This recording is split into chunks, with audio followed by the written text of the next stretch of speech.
Hello everyone, I am the Storyteller Daily. Today I bring you stories that may help you drift into sleep. Before we begin, please remember to like and subscribe so you won't miss the next stories. Leave a comment to tell me, where are you watching from and at what time? Now sit back, relax, and step into the story. I had never been the kind of person to believe in hauntings, though I'd grown up hearing whispers about them. When I first moved into the cheap little boarding house on the edge of town, I thought of it only as a temporary stop. Rent was low, and my window overlooked a cemetery that most people would have found unsettling. For me, it was simply quiet, peaceful even. The hallway always smelled faintly of damp wood, and the wallpaper peeled in thin curls that reminded me of forgotten paper. The landlady told me the room next to mine had been empty for years, sealed since some tenant left in the middle of the night.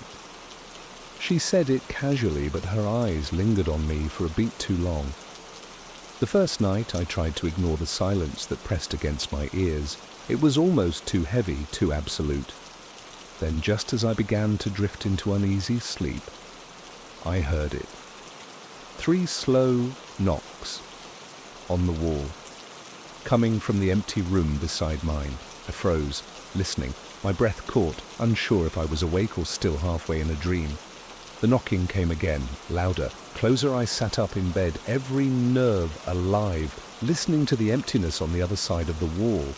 The knocking had stopped as suddenly as it began, leaving only the faint hum of the streetlight outside my window. My mind spun in circles, trying to force a sensible explanation into the silence. Perhaps it was the pipes, I told myself. Old houses groan and shift, don't they? Maybe the wooden beams settling, or rats scurrying through the walls. I repeated the words like a charm, as though logic alone could steady my heart. The next morning, I asked the landlady about the room next door. She paused while folding laundry in the dimly lit corridor, her wrinkled hands tightening slightly on the fabric. "It's locked," she said quickly. "No one's been in there since a long time ago."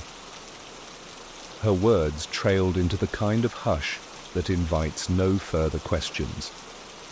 Still, I couldn't stop myself. That night, when I lay down again, the quiet seemed heavier.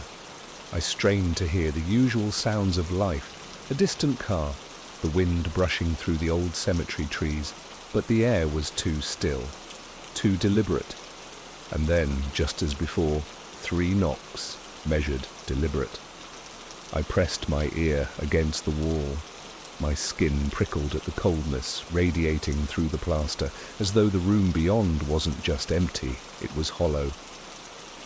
For a moment I wondered if my imagination was running wild. I had been tired from the move, perhaps too eager to give shape to the loneliness. Yet deep inside, another thought whispered, what if the knocking wasn't random? The rhythm seemed too precise, too steady, almost as though someone was waiting for me to answer. I didn't knock back.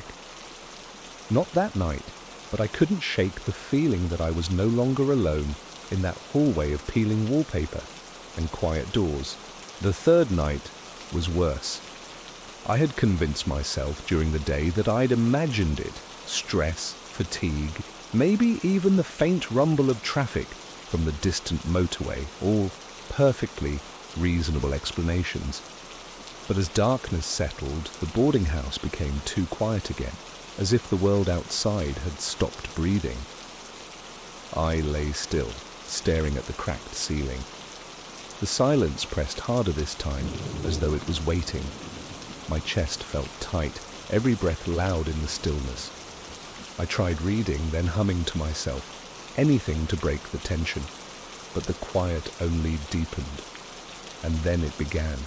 Knock, knock, knock. 3 beats just like before, only this time they didn't stop. Another 3 followed, and another, until the sound filled the walls around me, steady and patient. I pressed my palms over my ears, but the sound seemed to burrow through the plaster, into the air, into me. There was no mistaking it now.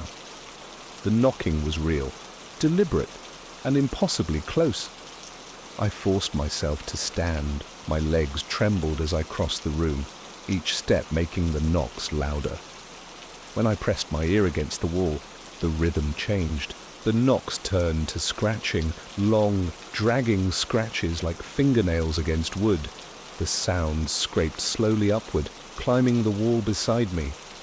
My skin prickled and I stumbled back, staring at the faded wallpaper as though something might tear through it. I whispered aloud, though my voice shook. There's no one there. The room is empty, but even as I said it, the scratches turned into a low, rhythmic tapping, like a heartbeat echoing through the hollow space. Then, without warning, the sound stopped. I stood frozen in the heavy silence, waiting for it to return. Seconds stretched into minutes. Finally, desperate for proof of my sanity, I knocked back. Just once. My knuckles barely touched the wall before the answer came. A single, sharp knock, immediate, from the other side, my breath caught. It wasn't random, it was aware of me. That night, I barely slept. Every creak of the old floorboards, every groan of the pipes, carried the weight of something unnatural. The strangest thing was the absence of other sounds. No footsteps in the hallway, no voices from the neighboring rooms. It was as if the rest of the house had vanished, leaving only me and the presence behind the wall. By dawn, my nerves were frayed. The landlady avoided my eyes when I passed her in the corridor, as if she knew what I had heard, but refused to speak of it. And as I returned to my room, exhausted and trembling, I realized the worst part. I hadn't imagined it, I had answered it. And now, it knew I was listening. The following evening I tried to leave. I packed what little I owned into a bag, told myself that I would find another place, any place, even if it meant sleeping in my car. Yet when I stepped into the corridor, the house seemed to resist me. The hall stretched longer than I remembered, the faded wallpaper curling like dry skin along the edges. The bulbs in the ceiling flickered, humming faintly, until I felt dizzy under their pale light. The front door at the far end looked smaller, further away, as though the house itself had shifted overnight. And then it came again. Knock, knock, knock. The sound vibrated through the walls around me, not just from the room beside mine, but from every direction. Each door I passed seemed to shudder with it, as if something was trapped behind them, demanding to be let out. I turned back, heart pounding, and found myself standing in front of my own room once more. My hand shook as I reached for the handle. I didn't want to go back in, but I couldn't bear to stay in the corridor either. The air felt too heavy there, pressing against my lungs. Inside my room, the knocks grew louder. This time, I didn't wait. I went straight to the wall, pressing my palm flat against the faded plaster. It was cold, colder than stone, and beneath it I could feel vibrations like the faint thrum of a heartbeat. "Who's there?" I whispered. For a long moment, silence. Then slowly, something knocked back. Not with the rhythm I had come to dread, but with an imitation, matching the exact pattern of my own words, syllable for syllable, like a mocking echo. I stumbled backwards, heart hammering. The wall quivered. The wallpaper began to bubble outward, as though something beneath it pressed against the surface. I could hear a faint voice now, muffled and distorted, rising from the hollowness beyond the plaster. It wasn't words, not yet, just the sound of breath dragging shallow. I tried to scream for help, but my throat locked tight. The house was silent, except for the rasping exhale, as if it were sharing its lungs with me. Then with a soft tear, a crack split through the wallpaper. Not large, only the size of a fingernail. But from that thin slit, a sound slipped through, something between a laugh and a sigh. That was enough. I grabbed my bag and hurled open the door, rushing down the corridor toward the front of the house. My feet slapped against the warped wood, my breath tearing out in panicked gasps.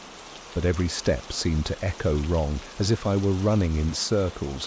When I finally burst through the front door, the night air struck me like a flood. The cemetery stretched wide before me, rows of crooked stones leaning under the moonlight. For a moment, I thought I was free. But then, from behind me, the sound followed. Knock, knock, knock, not from the house, not from the room, from the ground beneath my feet. I ran from the house and didn't stop until I reached the far edge of the cemetery. My lungs burned, each breath a ragged tear, but the cold night air felt cleaner than anything I had breathed inside that place. I dropped my bag on the grass and sat among the leaning gravestones, trembling. The silence here was different, natural, filled with the chirp of crickets and the rustle of wind through the trees. I closed my eyes and let myself believe it was over. The knocks, the whispers, the wall that seemed to breathe, all of it belonged to the house, not to me. I told myself I would never go back. I would find a motel in town, maybe stay with a colleague for a while. Anything as long as it was far from that hollow room. As the minutes passed, my heart began to slow. The graves stood quietly around me, only shadows under the silver glow of the moon. I even managed a weak laugh at my own foolishness. Just old wood and bad dreams, I muttered. But then I heard it again. Knock, knock, knock. My body froze. The sound was softer this time, almost curious, like fingers brushing politely against a door. I turned slowly, scanning the graves. Nothing moved except the branches of a tree swaying gently in the wind. The knocks came again, louder now, not from the house, not from behind me. This time, they rose from beneath the ground. I staggered to my feet, staring at the grave nearest me. The stone was worn smooth, the name almost unreadable. Beneath it, the soil shifted. A faint puff of dust rose into the moonlight. No, I whispered, stepping back. The knocks became frantic, thudding from beneath the earth. I could hear it now, clearly. Fists striking wood, a coffin. Someone was knocking to be let out. My instincts screamed to run, but my legs wouldn't move. The air grew heavy again, pressing against my chest until each breath was shallow. I clutched my bag, desperate for the comfort of its weight, when suddenly the sound stopped. Silence. I exhaled, trembling, and almost laughed with relief. Perhaps it had been an echo, a trick of sound across the cemetery. Perhaps... The ground split open. It wasn't an explosion, not even a violent upheaval. The soil simply parted slowly, like lips opening to speak. The grave yawned into darkness, and from its depths rose the same rasping breath I had heard through the wall. I stumbled backward, heart hammering. "Stay away," I whispered, though I couldn't see anything yet. The silence stretched once more, long enough that I dared to hope nothing would emerge. Slowly, the soil settled, the breath faded, and the grave closed as if it had never stirred. I collapsed against another gravestone, shaking with relief. My laugh was weak and broken, but it came. "It's gone," I told myself. "It's finished." I stayed there until the first grey of dawn touched the horizon. When the light grew stronger, the cemetery seemed ordinary again. Quiet, still, even peaceful. Perhaps I had been caught in some strange dream. Perhaps exhaustion had played its tricks. But as I picked up my bag and turned to leave, I heard it one final time. Knock, knock, knock. This time it wasn't from the ground. It came from the inside of my bag. I froze, staring at the bag lying on the grass before me. The canvas quivered faintly as if something inside shifted. My hands tingled with cold as I reached for the zip. For a moment I considered simply abandoning it, leaving everything behind and running. but that sound, steady and deliberate, wouldn't let me go. Knock, knock, knock. I gritted my teeth and yanked the bag open. My clothes, my books, the few belongings I owned, all shifted under my hands. And then at the very bottom, I felt it. The wood. My fingertips brushed against splintered grain, impossibly rough and cold. I pulled back instantly, heart racing. There shouldn't have been anything wooden in my bag. But there it was, the surface of a box no bigger than a shoebox, buried beneath my things. Before I could think, the bag jolted violently, as if something inside had struck it from within. I staggered back, but the box shifted upward on its own, forcing the contents aside. Slowly, like an animal dragging itself into the open, it slid free. It was small, dark, and nailed shut. Its surface was scarred, as though it had been clawed from the inside. The knocks grew louder, rattling against the nails. I backed away, my voice trembling. "You're not real!" "You don't belong to me." But the box slid across the grass toward me, inch by inch, leaving a faint trail in the dew. The cemetery seemed to lean closer around me, the gravestones bending like silent witnesses. I turned and ran. The town wasn't far. My feet pounded the pavement as the sky grew lighter with dawn, but even in the open streets the sound followed. Knock, knock, knock. It echoed from the walls of empty shops, from the shutters of closed windows, from beneath the soles of my shoes. I couldn't escape it. By the time I reached the bus station, I was shaking so badly that I nearly dropped the coins, fumbling into the machine. The bus was almost empty, only 2 others seated in the back, their faces hidden in shadow. I collapsed into a seat, clutching my chest, telling myself that once we were out of town, once we left that cursed place behind, it would end. For a while, it seemed to. The hum of the engine was soothing, the rolling rhythm of tires against the road, almost enough to lull me into a daze. I let out a shaky sigh, resting my head against the cool glass of the window. Then the driver hit a bump. From beneath my seat came the hollow thud of wood against metal. Knock, knock, knock, my body seized. Slowly, with dread rising like bile, I bent down and looked. The box was there, wedged beneath the seat. Smaller now, impossibly small, as though it had shrunk to fit. Yet the nails still glinted, and the sound still pulsed through it, rattling in time with my heart. I stumbled to my feet, shouting, "Stop the bus!" My voice cracked, but the driver didn't respond. The 2 passengers at the back turned their heads toward me at the same time, their faces pale, their eyes blank. They began to knock. Their fists struck the windows, the seats, the walls. The bus filled with the rhythm, inescapable, suffocating. I lunged for the emergency exit, slamming it open as the driver finally turned. His face was wrong, stretched too thin, mouth gaping in a smile that was all teeth. The knocking grew deafening. I hurled myself into the road. The impact tore the air from my lungs, but I forced myself up, limping, stumbling, desperate to get away. The bus rolled past, the windows alive with pale faces all knocking in unison. I ran until my legs gave way, collapsing in a field at the roadside. The air here was still, the grass wet with morning dew. For the first time there was no knocking. I lay there, gasping, convinced I had finally escaped. The box was gone, the bus was gone, and the silence was almost merciful. But then the silence deepened again, too absolute, too heavy, and beneath me, through the earth, I felt it. Knock, knock, knock. I lay frozen in the damp grass, my palms pressed against the earth as if I could convince myself it was steady, but it wasn't. The ground trembled with each hollow strike, the rhythm pulsing upward through my bones.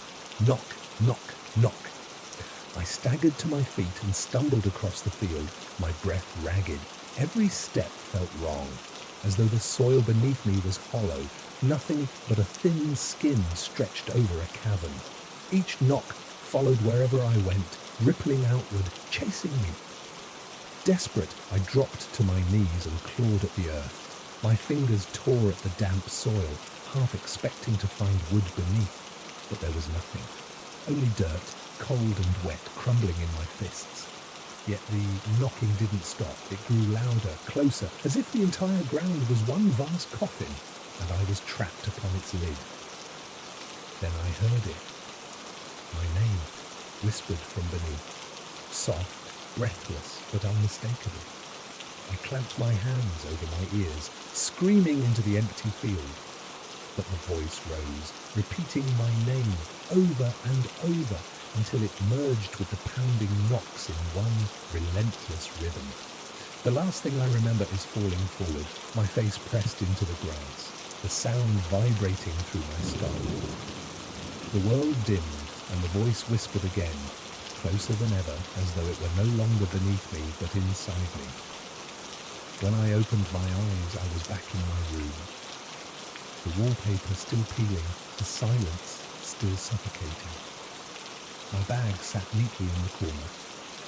The bed was unmade, as if I had never left. And from the wall beside me came 3 slow knocks. I bought the radio from a second-hand shop on a whim. It was an old wooden set, the kind with dials that clicked instead of slid, its varnish cracked with age. The owner told me it didn't pick up much anymore, but I didn't care. I liked the idea of its presence, an object that had heard decades of voices before me. At night, when the city outside fell quiet, I would twist the dial and let the static fill the room. It was strangely comforting, like a blanket of sound, soft and endless. I would leave it on low as I drifted to sleep, its gentle hiss masking the loneliness of my flat. But one night, the static changed. At first, it was nothing more than a faint rise and fall, like waves brushing against the shore. Then, buried deep within the hiss, came a sound I thought I had imagined. A whisper. Too soft to catch words, but unmistakably human. I sat up, staring at the old wooden box. The static continued to hum, and beneath it, the whisper grew clearer, pausing, waiting, as though it knew I was listening. I leaned closer to the radio, convinced that I was imagining things. The whisper was faint, broken by bursts of static, like words drifting through fog. "Hello?" I asked, my own voice sounding strange in the stillness of my flat. The static hissed, shifted, then fell silent for half a second. That pause chilled me more than the whisper itself, as if something on the other end had heard me. I shook my head and laughed nervously. "You're losing it," I muttered, switching the dial back and forth. Stations came and went, fragments of music, clipped words, empty static, but the whisper didn't return. Not until I set the dial back where it had been. There it was again, a hushed voice, fragile, like breath on glass. I couldn't make out the words, but the tone was steady, deliberate. Someone was speaking. I turned the radio off. The silence that followed was oppressive, heavier than before. I left it that way for the rest of the night, convincing myself it was just interference, a stray signal caught in the old circuits. The next evening, after work, I tried again. A part of me wanted to prove it had all been in my head. I set the radio on the kitchen counter, turned the dial to the same spot, and waited. At first, nothing. Just static, soft and endless. I began to relax, even laugh at myself. But then, faint and unmistakable, came the whisper, clearer this time. I froze, my hand hovering over the dial. The whisper wasn't random, it carried cadence, rhythm, the rise and fall of real words. I leaned closer until my ear nearly touched the speaker. The voice fractured through the noise, thin as thread. My breath caught. "Hear me!" I stumbled back, nearly knocking the radio off the counter. The static roared louder, like it had swallowed the whisper whole. But my flat was no longer quiet. Every shadow seemed heavier, every corner deeper, as though the sound had opened something inside the silence. I unplugged the radio and shoved it into a cupboard, out of sight, out of mind. But even as I tried to sleep that night, the whisper clung to me, echoing in the rhythm of my own breath. You hear me? For a few days I managed to ignore the cupboard. I told myself the radio was nothing more than faulty wiring, a scrap of metal and wood clinging to life. Yet I couldn't escape it entirely. At night, when the streets outside fell quiet, I swore I could still hear the static. Not through walls, not through air, but inside my head, a faint hiss at the edges of silence. When I turned on the tap, the water seemed to fizz with it. When I lay down, my pillow hummed with it.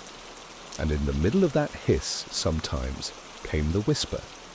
It was no longer confined to the radio. One evening, I caved. I pulled the cupboard door open, dragging the radio out as if it were a corpse I'd been hiding. My hands trembled as I plugged it back in. The static returned instantly, spilling into the room like smoke. I turned the dial slowly, searching for the voice. My heart thudded with each shift of the knob. Then, there. Closer. The voice was sharper now, threading through the hiss. I froze, every hair on my body rising. I leaned forward, against my better judgment. My face hovered inches from the cracked speaker. You know me! The words slithered into my ear, too clear to deny. My breath fogged the wooden casing. No, I whispered back, my throat dry. I don't. The static roared as if in anger, filling the room with a violent rush of sound.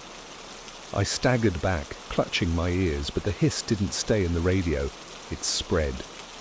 The ceiling lamp flickered in time with it, buzzing faintly. The pipes beneath the floor groaned in its rhythm. The entire flat seemed to vibrate with a sound that wasn't sound, a presence woven into everything. I switched the radio off. The dial clicked, the light dimmed, but the whisper didn't stop. Yes, you do. It came from behind me. I spun around, staring at the shadows along the kitchen wall.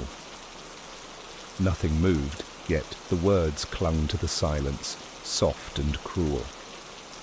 I grabbed the radio, intending to throw it out of the window, but when I looked down at it, the dial was turning on its own. Slowly, steadily, as if unseen fingers were searching for the perfect frequency. The whisper rose again, clearer than ever. I am you. I dropped the radio. It hit the floor with a dull crack, the casing splintering. But the sound didn't die. The static filled my ears, the whisper weaving through it like breath. I've always been here. I pressed my hands over my face, trembling, trying to block it out. But it wasn't outside anymore. The whisper was inside me. I remember crouching on the floor, staring at the shattered radio. Its broken dial still twitched, its speaker still exhaled static like a dying breath. But the whisper was no longer faint, no longer buried. It had become a voice, steady, deliberate, speaking through the hiss. Oh, look at me. I didn't want to. My eyes burned from fear, from exhaustion, but I forced myself to look. The fractured glass of the radio dial reflected a face.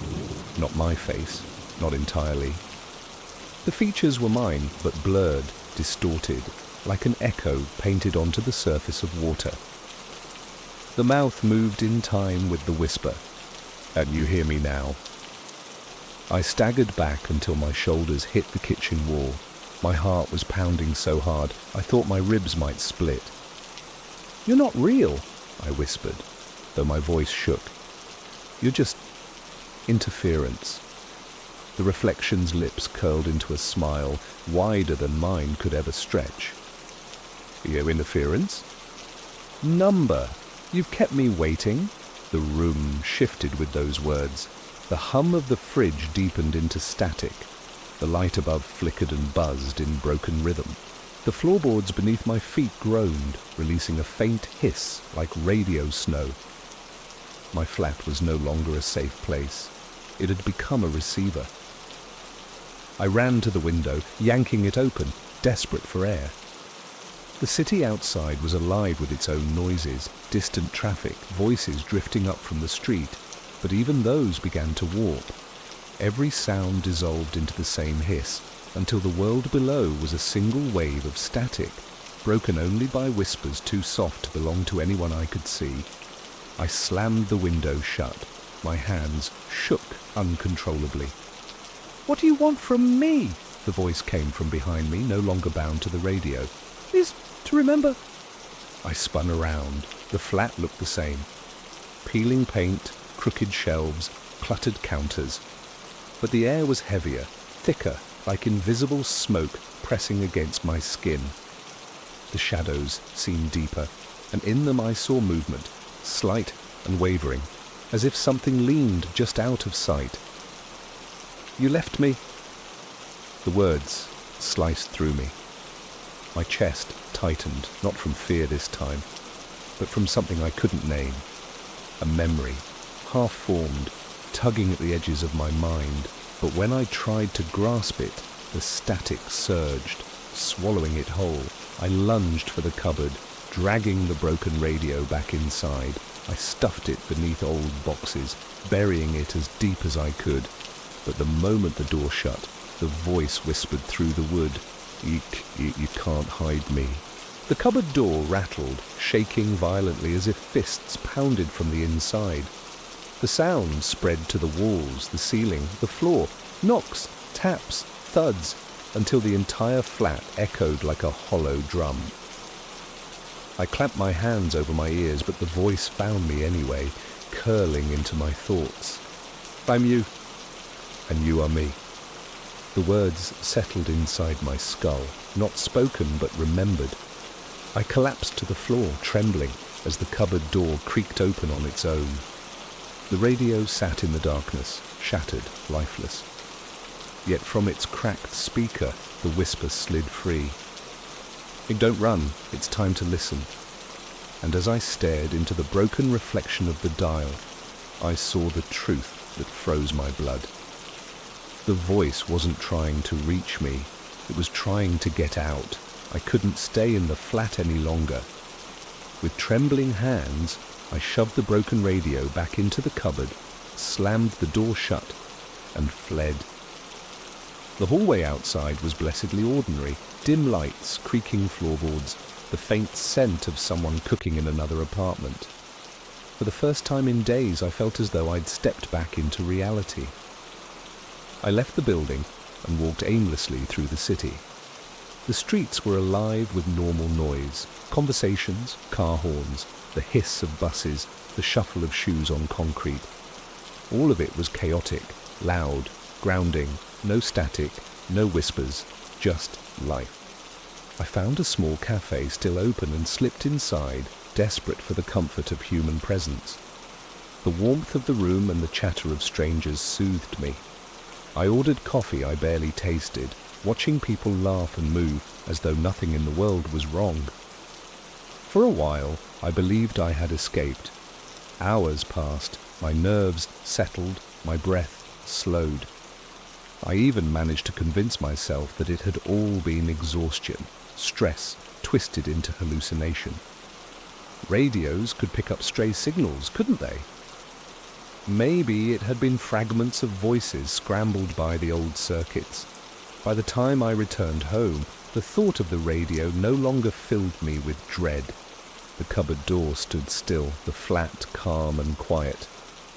I laughed nervously at myself and left it untouched. That night I slept for the first time in days. No whispers, no static. When morning came, the world seemed brighter. Sunlight poured through the curtains, and the city hummed with normality. I went to work, spoke to colleagues, moved through the motions of a life that felt mine again. But that night, I woke at 2 a.m. The room was silent. Too silent. I held my breath, waiting. My ears strained against the dark. Nothing. Relief washed over me. I rolled onto my side, pulling the blanket closer, whispering to myself, "It's gone." Then I heard it. Not from the cupboard, not from the radio, from the pillow beneath my ear. A faint hiss, rising and falling, threading through the fabric. I sat bolt upright, heart hammering. The pillow was silent again. I touched it, turned it over, pressed it to my chest. Nothing. I laughed nervously, shaking my head. Just a dream. But then the lamp beside my bed flickered. Once, twice. And in the hum of electricity I heard it. "Oh, I missed you." The voice had returned, not from the radio, not from the cupboard, from the air itself. The whisper grew bolder as the light flickered. I pressed my palms against my ears, but it didn't matter. The voice wasn't travelling through sound anymore. It threaded itself directly into my thoughts. "Oh, don't shut me out!" I staggered out of bed, fumbling for the door. My flat seemed to ripple around me, the walls humming faintly with static, the shadows pulsing like speakers. Every surface vibrated with a soft hiss, as though the entire room had become a giant transmitter. I bolted into the hallway. The corridor was dark and silent, but silence now meant nothing to me. Silence was only the mask it wore.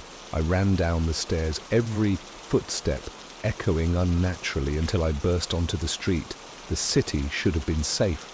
But as soon as I stepped outside, I realized the truth. The static wasn't confined to my flat. It was everywhere. The traffic lights buzzed with it. The faint hum of car engines dissolved into it. Even the sound of my own footsteps on the pavement broke apart into that endless hiss. And within the static, the voice followed. "You can't escape me. You are me." I clutched my head, shouting, "Leave me alone!" The pedestrians nearby turned their heads, confused. But when I looked at their faces, my stomach turned cold. Their mouths were moving, not speaking, but whispering. Whispering in perfect time with the static. Their eyes were glassy, unfocused, as if they weren't truly there. I stumbled backward, nearly falling into the road. The world around me had become a chorus, every sound dissolving into that single frequency. Car horns, human voices, the rumble of underground trains, all gone, replaced by one endless hiss. I ran, through streets that bent the wrong way, past buildings whose windows flickered with pale light. The city itself felt corrupted, a reflection caught between two signals, and still the whisper pressed against my skull. "Remember." The word stabbed deeper than the others. I collapsed in an alleyway, clutching my temples as images began to bleed through the noise. A hospital room, a bed, a machine hissing softly with oxygen. Me sitting beside it, watching someone with eyes too much like mine, fade slowly away. I gasped, shaking my head. "No, that wasn't me. That wasn't..." And the static roared, drowning out my denial. The voice surged louder, clearer, until it was no longer a whisper. "You left me there. You turned away. And I stayed." I screamed, slamming my fists against the ground. The world rippled, shadows bending around me. When I looked up, the alleyway had melted into something else. A hospital corridor. White walls, flickering fluorescent lights, the faint hiss of machines. And at the end of the corridor, a room. My room. I stumbled toward it, pulled like a moth to flame. Inside, the old wooden radio sat on the bed, its cracked speaker glowing faintly. The whisper slid through it like breath. "You know who I am now?" My chest heaved. The memory struck fully, undeniable. The person in the bed, frail, fading, hooked to machines, had been me, or a version of me. A life I had tried to forget. And the voice was what remained.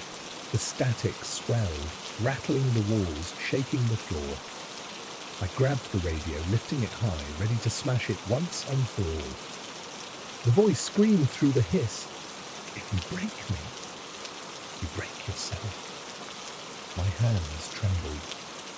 The weight of the box was unbearable, as if it were filled with every word I had refused to hear. Then I made my choice. With a cry, I hurled it to the floor. The wooden case split, wires spilling like veins. A burst of static exploded outward, blinding, deafening. For a moment, the world was nothing but white noise, then silence. True silence. I gasped, collapsing to my knees. The air felt light again, empty of whispers. The city beyond the window hummed with its normal, messy life. Cars, voices, footsteps. My flat was quiet, only quiet. It was over. I told myself it was over. For days I lived in the relief of silence. The radio remained broken, scattered in pieces across the floor. I swept it into a box and carried it out to the bins, feeling as though I had thrown away a weight I had carried too long. The world was normal again. I returned to my routines: work, quiet meals, nights without interruption. Each sound was reassuring in its imperfection: the rumble of buses, the chatter of neighbours, even the creak of the old pipes in my flat. For the first time in weeks, I slept deeply. But one night I woke suddenly, my heart racing for no reason I could name. The flat was silent. Too silent. I sat up, straining to hear something. Anything. A dog barking outside, a car passing, the hum of electricity. But there was nothing. Just a heavy, absolute stillness pressing against my ears. And then, faintly, almost tenderly, it returned. A whisper. Did you think it would be that easy? I leapt out of bed, staring at the cupboard where the radio had once been. It was empty. Broken. Gone. The whisper slid through the air again, closer now, intimate, as though it came from inside my head. I don't need the radio anymore. The silence around me tightened, and beneath it, the faintest sound began to bloom. A hiss. Low, endless, rising again. The hospital had been abandoned for nearly 30 years, its windows shattered, its corridors littered with rusting gurneys and broken tiles. I shouldn't have been there, but curiosity has a way of luring you into places better left unseen. It was the research wing that drew me in, a locked section with warnings still stenciled on the peeling doors. Experimental ward. Authorized personnel only. The lock had long since rusted, and the door yielded easily to a push. The air inside was different. Still, damp, but clinging to the skin in a way that felt unnatural. And then came the sound. Not the groans of the old building, not the scuttle of rats, but something deeper. A faint, wet pull, like fabric being stretched.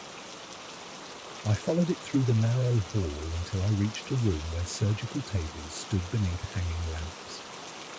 On one of the tables lay something half covered with a sheet. The sound grew louder. Stretch, snap, creak.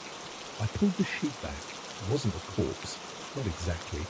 It was a body still moving, its skin tightening, pulling across bones that bent the wrong way, its mouth opening in a silent scream. I stumbled back from the table, my hands trembling so violently that the rusted tray beside me clattered to the floor. The figure did not move beyond those faint twitches, yet the sound of skin stretching lingered in the air, faint and wet, like a wound healing in reverse. For a long moment I convinced myself it was some grotesque trick of decomposition. Bodies can change long after death. Skin tightening, tendons contracting. I had read about it before, and now I clung to the thought like a lifeline. But then the chest rose, slow, shallow. I froze, every nerve screaming, my breath caught, my mind scrambling for logic. Perhaps it was just trapped air escaping, some final reflex, even after decades. But no, that rise and fall was steady, deliberate. I forced myself to back away. The entire room smelled faintly of antiseptic gone sour, but beneath it lingered something else, a sharp tang of copper, Unmistakable. Blood. Old yet somehow fresh. The sound came again. Stretch. Snap. I glanced at the other tables. Most were bare, but a few still had shapes hidden beneath dust-coated sheets. I prayed they would remain still. My chest tightened as I noticed the faintest quiver in one of them. A ripple just beneath the fabric, like something shifting in its sleep. No, I whispered, shaking my head. This isn't real. I'm imagining it. I turned to leave, desperate to escape, when a sound stopped me. Not the stretching, not the snapping. A voice. Ragged, muffled, but undeniably human. Help! The word rasped through the silence like a blade across stone.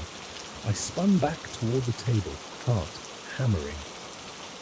The figure's jaw moved now, straining against skin too tight to allow proper speech. Its lips cracked, split, blood trickling as it repeated, barely audible. Help! Me! I backed toward the door, hand groping for the rusted handle. Every part of me screamed to run, to leave that place behind. And yet I couldn't take my eyes off the thing on the table, because even as its body writhed faintly, its face was beginning to change. The stretched, ruined features were smoothing, reshaping, contorting in ways that should have been impossible. Into a face I almost recognized, my own. I gripped the rusted handle behind me, my knuckles white, my breath shallow. The figure's face, my face, shifted in jerks as though invisible fingers were pulling its skin taut, tearing and reforming it like wet clay. The sound was unbearable. Stretch, tear, snap. Each movement echoed through the silent ward. I wanted to run, but my legs wouldn't obey. My body was rooted by the grotesque rhythm of flesh remaking itself. Then came another sound from the table to the left. At first, just a faint creak like fabric sliding. But as I turned, the sheet covering the second body lifted slightly with a twitch beneath it. A long, wheezing breath rattled out, followed by the sticky pull of skin shifting. Then another table stirred, and another. The room came alive with it, the chorus of bodies straining against their coverings, the noise of flesh resisting itself, 100 tiny cracks and groans as if bones were bending, reshaping. I stumbled backward, covering my ears, but it made no difference. A sound crawled inside me. One body flung its arm upward, the sheet falling away. The limb was stretched too thin, the skin translucent and tight, fingers elongated like pale branches. They curled, spasmed, then scraped against the steel tray, nails shrieking against metal. Another body sat up sharply, its head lolling to one side, neck stretched into unnatural angles. The smell of rot and copper thickened until my stomach lurched. And through it all, voices began to join the sound. Not screams, not cries, whispers, layered, broken, each voice rasping with the same fragile desperation. Help! Finish it! Let me out! I pressed myself against the wall, shaking. My eyes darted back to the figure on the first table, my mirror. It was sitting up now, its face almost complete, though wrong in subtle, nauseating ways. The eyes were too wide, too dark, the smile pulled too sharp. And yet it was me. You left us here, it hissed, its throat splitting with the effort. I shook my head violently. No, I've never been here before. I don't know you. The figure twitched forward, every joint popping like cracking wood. The sound multiplied as the others moved in unison, sheets slipping away to reveal warped parodies of human bodies, all half-finished, all wrong, and each of them bore traces of me, an eye here, a mouth there, skin stretched into fragments of my own face, as though the room itself had been dissecting me into copies. The air vibrated with the wet sounds of their movements, the static rhythm of bodies that should not be alive. I turned for the door, wrenching at the handle with shaking hands. But behind me came a single, piercing sound that froze my blood. A laugh. Low, wet, distorted. From my twin on the table. You can't leave your skin behind, it whispered, rising to its feet. The thing that wore my half-finished face slid off the table with a sickening scrape of skin against steel. Its feet hit the cracked tiles, bare and blood-slick, leaving smears behind as it staggered upright. The sound of its joints popping echoed like breaking branches. I clawed at the door handle, desperate, but it wouldn't turn. Rust sealed it in place, unyielding. Behind me, the room filled with the chorus of shifting bodies, wet pools of skin, the crunch of bones contorting into new shapes. "Stay away!" I shouted, though my voice broke with fear. The figure tilted its head, a grotesque echo of my own gestures, its jaw split too wide, tearing slightly at the corners. "Don't you see?" it whispered, the words wheezing through lungs that sounded full of water. "We are you—" The others began to rise.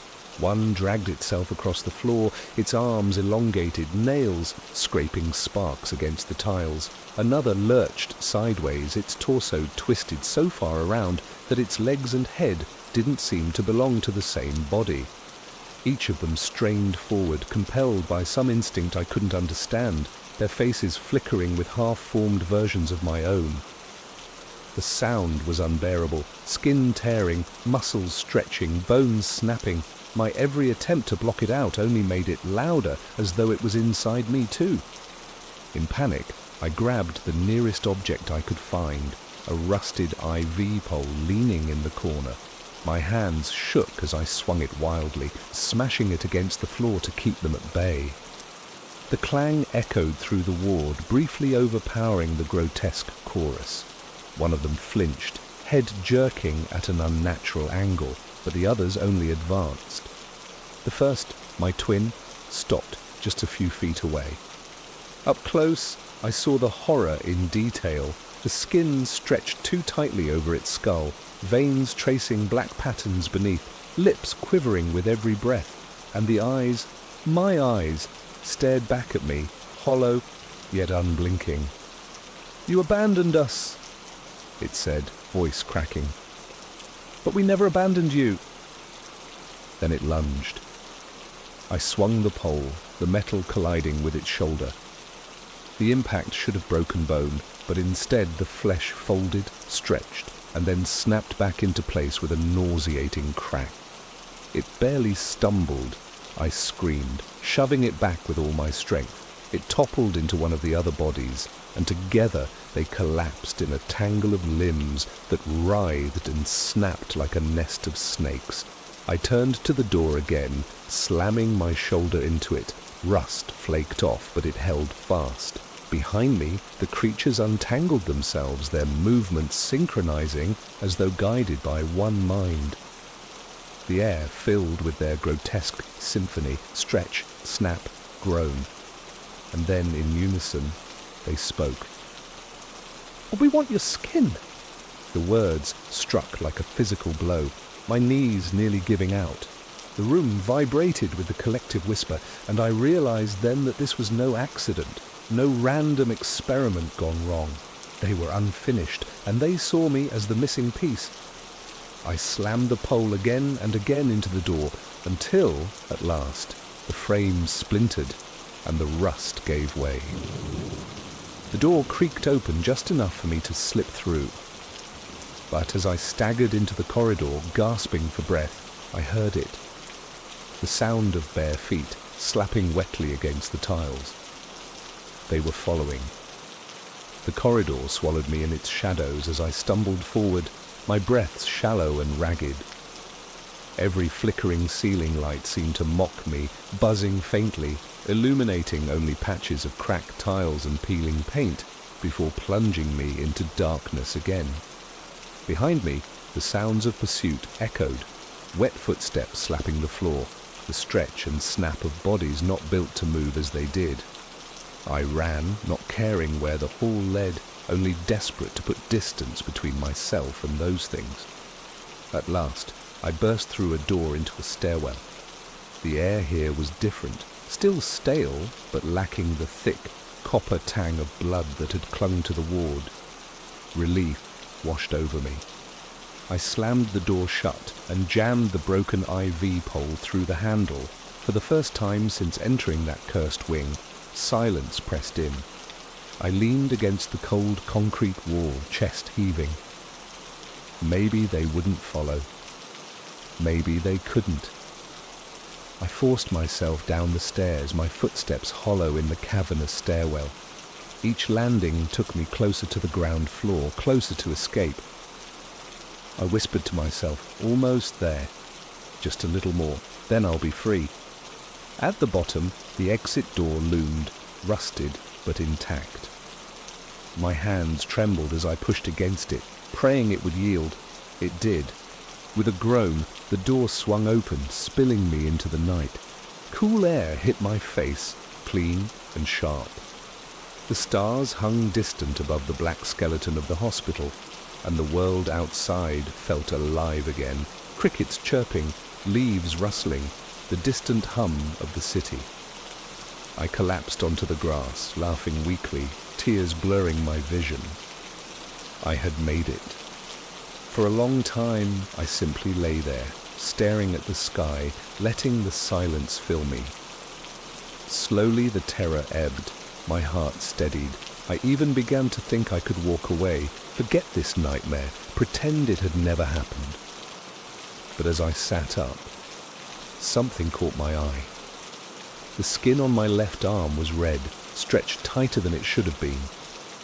I tugged at my sleeve, pulling it back. Beneath the moonlight, my flesh gleamed faintly. It didn't look like mine anymore. I rubbed at it, desperate, but the skin pulled unnaturally beneath my touch, as though it had been stretched too far over the bone. And then came the sound, a faint creak. From inside me, stretch, snap. The noise that had haunted the ward now whispered through my own body. I froze, horror sinking deep. My skin rippled just for an instant, as if something beneath it strained to get out. Behind me, far in the distance, I thought I heard the hospital doors creak open and wet footsteps beginning to follow. I staggered across the overgrown field outside the hospital, clutching my arm as though I could hold my skin in place. Each step made the sound clearer inside me, a faint tearing, a stretching. My flesh didn't feel like my own anymore. It itched, burned, and shifted in ways that made my stomach twist. Behind me, the footsteps were closer, wet, uneven, relentless. I didn't dare turn around. I stumbled toward the road, praying for the distant glow of headlights, for any sign of life. But the night was deserted, the town too far, the world too quiet, except for the noise. Snap, stretch. It was louder now in my chest, in my legs, in my very jaw, as I gasped for breath. Panic drove me faster, though every movement made the sensation worse, as though my body was trying to peel itself apart. At last, I reached the edge of the hospital fence. Rusted wire sagged where the metal had rotted away, and I threw myself through the gap, scraping my side. Pain flared, but when I looked down, horror eclipsed it. My skin hadn't torn. It had stretched, thin and translucent over the wound. No blood, no mark, just an unnatural tightening, as though the body underneath didn't belong to me anymore. I collapsed to my knees, clawing at it. The flesh resisted, elastic beneath my nails. That was when I heard them. The voices, whispering, ragged, rising from the hospital grounds. Come back. You belong here. Finish us.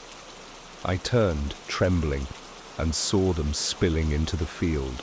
The figures from the ward, staggering, twitching, their limbs bending wrong, their faces wearing grotesque fragments of me. Their chorus of stretched voices carried across the night like wind through torn fabric. And leading them, my double. It moved smoother than the others now, skin almost complete, face almost whole, almost mine. Don't run from yourself, it called, its voice clear and sharp. I stumbled back, but my legs betrayed me. The sound inside me was deafening now, every heartbeat a snap, every breath a stretch. My body was joining them piece by piece. "No," I gasped, clawing at my arm until the flesh blistered beneath my fingers. "I'm not one of you."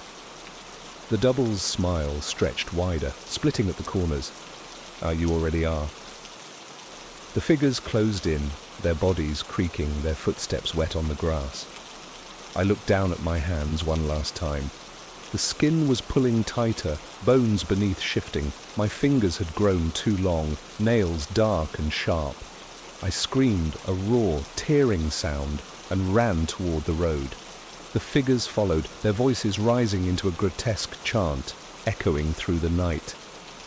I saw headlights then, a car, salvation. I hurled myself into the road, waving frantically, my throat hoarse with desperate cries. The car screeched to a stop. The driver, wide-eyed, stumbled out. "God, are you hurt?" I tried to answer, but my mouth refused. My jaw locked, stretched too far, lips trembling as the sound escaped. Not words, a snap, a stretch. The same sound I had heard in the ward, now alive in me. The driver's face twisted with horror. He stumbled back, whispering, "What the hell are you?" I reached for him, desperate for help, but my arms stretched unnaturally, too far, skin pulling like melted wax. He turned and fled, his car door slamming shut. Tires screamed as he sped into the night, leaving me behind. The figures reached me then, cold hands, too many, gripping, pulling. Their skin melded with mine, elastic, seamless. My double stood before me, smiling with my face. "Oh, home," it whispered. And then everything tore apart. When I opened my eyes, the night was gone. I was back inside the hospital, lying on one of the rusted tables. The lamps above buzzed faintly, their light flickering against walls streaked with age and rot.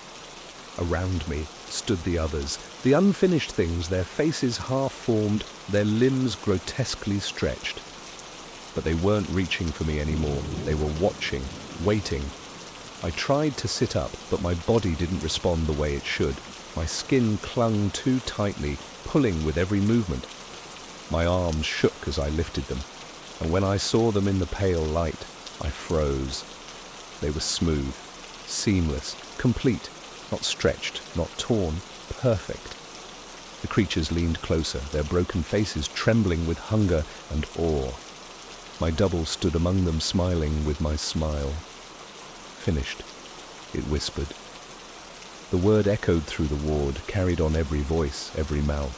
I wanted to scream, to deny it, but the sound that escaped me was not mine. It was the wet creak of skin pulling taut, the snap of joints bending wrong. And then the truth settled in me, colder than death. I was not escaping them. I had become them. As the chorus rose around me, my new skin tightened, and I realized the worst part. Somewhere, deep inside, a voice I recognized whispered back. It sounded exactly like me. The church clung to the cliff like a barnacle, its spire hacked, short by lightning long ago. I reached it at dusk with the sea boiling far below and the wind pushing the tide into the rocks in heavy, patient breaths. The villagers had warned me not to go up after dark. Voices, they said, carried strangely there, but I wanted quiet, and ruin always felt honest to me. Inside, the air smelt of old salt and extinguished candles. Pews lay half-rotted, hymnals fused with mould. I set my lantern on the cracked stone and listened to the wind comb the rafters. For a while, there was only that. Wind, surf, the tick of cooling metal from the lamp. Then the note began. Low, subtle. Like a hum you feel first in the ribs before you hear it with the ear. It gathered in the shadows where the choir stalls once stood, a single tone that swelled until it seemed the stone itself was singing. I told myself it was the sea resonating in the nave's old bones, but the tones split, 2, then 3, weaving against each other in a harmony that tasted of iron and rain. A choir with no bodies, a hymn with no words. And when I whispered, "Who's there?" the harmony paused, as if it had been listening all along. The silence after my question was almost worse than the sound itself. It pressed against me, vast and heavy, as though the entire church were holding its breath. My lantern guttered, shadows stretching tall across the ruined pews. For a heartbeat, I thought I had imagined the music. Then the hum returned, fainter, more cautious, as if it were testing me. I strained to hear 3 voices this time, braided together in a chord so low it seemed to vibrate inside my bones. The sound came from the choir stalls where darkness pooled thick between the broken benches. I stepped forward, lantern raised. Dust drifted in the beam, but no bodies stirred. The stalls were empty, nothing but wood, warped with damp. Still the harmony grew clearer the closer I came, as though the air itself had mouths. "Hello?" my voice cracked. "Is someone singing?" At once, the harmony cut short. Silence clamped down, suffocating. The church seemed to lean closer, its walls listening. My own breath rasped too loud. I backed a step, and the sound returned. Only now it carried a strange pattern. A rise, a fall, like an answer, as though my words had been acknowledged. I laughed nervously, though it sounded brittle in the vast nave. "Must be the wind," I muttered. "Just the wind." But deep down, I knew the wind didn't know harmony. That night, back in the inn, I could still feel the tones in my chest. Every creak of the wooden floorboard seemed to hum in that same strange key. When I tried to sleep, the rhythm of my heartbeat echoed it, a pulsing, resonant chord. And when I finally drifted into dreams, I wasn't alone. I stood again in the ruined church, lanternless with the darkness alive around me. The choir sang in full now, dozens of voices layering over each other, weaving melodies that no human tongue could shape. They didn't sing to me, they sang through me. My chest ached with the pressure of sound, as though my ribs were the instrument. I woke, gasping, drenched in sweat, the phantom tones still thrumming in my ears. For the first time, I wondered if the villagers had been right. The next evening I returned. I told myself it was curiosity, but truthfully it felt more like compulsion. The dream had clung to me all day. Those impossible chords, the sensation of sound blooming inside my chest. I couldn't shake it. I needed to hear it again. The path up the cliff was harsher this time, the wind rising, waves colliding against the rocks with a force that rattled my teeth. By the time I reached the church, dusk had bled into night. My lantern cast a trembling circle of light across the stones as I stepped inside. It didn't take long. The first tone rose almost instantly, low and sonorous, as though the church had been waiting for me. The rafters quivered with it, dust falling like ash from the beams. Then another voice joined, then another, weaving into a slow, mournful hymn. The sound was different now, closer, fuller. It didn't seem to come from the choir stalls anymore, but from the very air, as if the building itself had found breath. I tried to steady myself. "It's just acoustics," I whispered. But the excuse fell flat the moment the melody shifted. Because it matched me, every time I exhaled, the voices rose. Every time I held my breath, they paused. The harmony mirrored the rhythm of my body, synchronizing with me in ways no echo could. I gripped a pew for balance, heart pounding. The sound pressed against my ribs, vibrating deep inside until I could feel the hymn crawling beneath my skin. And then, as though sensing my fear, the choir swelled. Dozens of voices, then hundreds, pouring through the nave in waves of impossible harmony. Chords twisted in ways my ears could barely comprehend, each note bending reality itself.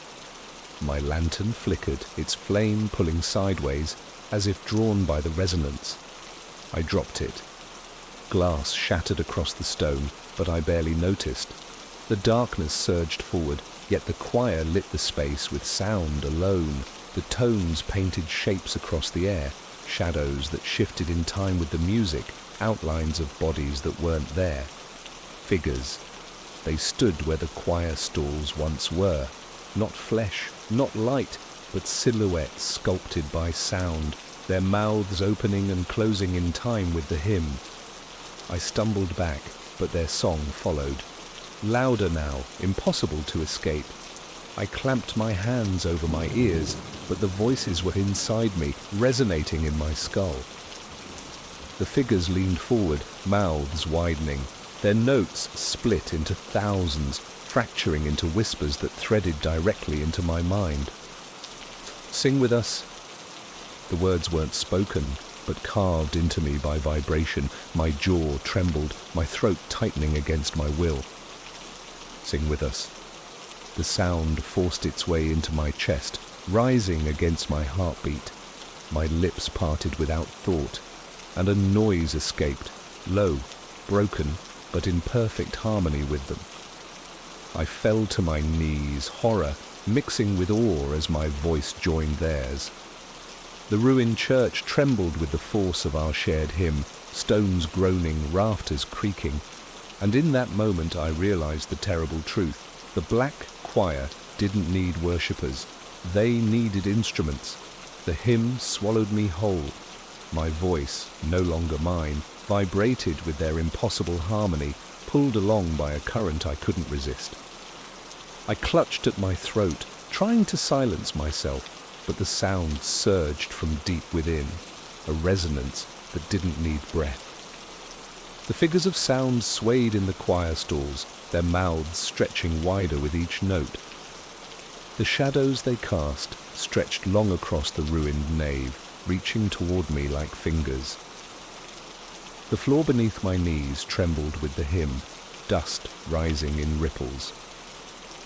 "Stop," I croaked, though the word dissolved instantly into another tone, carried into their song as though it had been part of it all along. You are chosen." The phrase cut through the music, not spoken, but embedded within it. The meaning blossomed in my skull like pressure. I stumbled back, desperate, but the pews warped around me. The cracked wood vibrated, bending in rhythm with the sound until the aisles shifted shape. The church itself was changing. Walls leaned, archways curved, all bending toward the choir stalls as though the building wanted to kneel. My lantern's shattered remains rattled across the floor, pulled by unseen waves of resonance. I bolted toward the exit, but as soon as I touched the heavy door, the hymn spiked. The handles grew hot beneath my palms, vibrating violently until I tore my hands away with a cry. "No leaving!" The choir's chant grew louder, deeper, shaking the glass from the windows.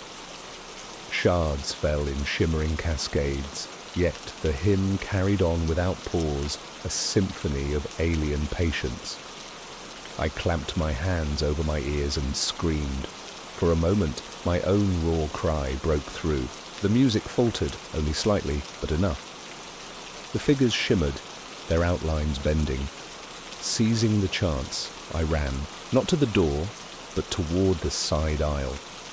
The stone wall there was cracked, half collapsed from storms and age. If I could climb it, I could reach the cliff. The choir followed. Every step I took was echoed by a thunderous note.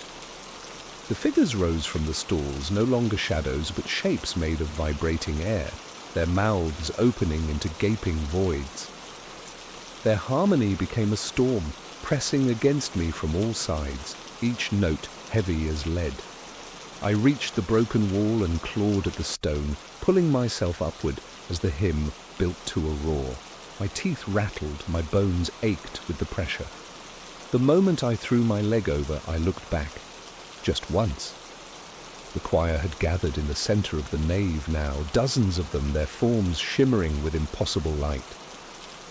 All of their mouths were open, and I realized with horror that I could see inside. Not throats, not teeth, but endless voids like tunnels into some black horizon, and all of them were singing. The sound hit me like a tidal wave, knocking me from the wall. I fell onto the damp grass outside, rolling toward the cliff's edge. Rocks tore at my hands as I scrambled back from the drop. The church windows glowed faintly behind me, lightless yet alive, pulsing in time with the hymn. And though I was outside, the music followed. It was in my bones now. I didn't stop running until the church was a dark smudge against the cliff. The hymn still echoed in my chest, but out here the air was different, thinner, cleaner. The salt wind rushed through my lungs and drowned the lingering vibrations. For the first time in hours, I felt like myself again. I stumbled into the village just as dawn painted the horizon with pale fire. A fisherman spotted me and hurried over, his brow furrowed. "You went up there," he said, voice tight with something between anger and pity. I nodded, too exhausted to lie. He shook his head.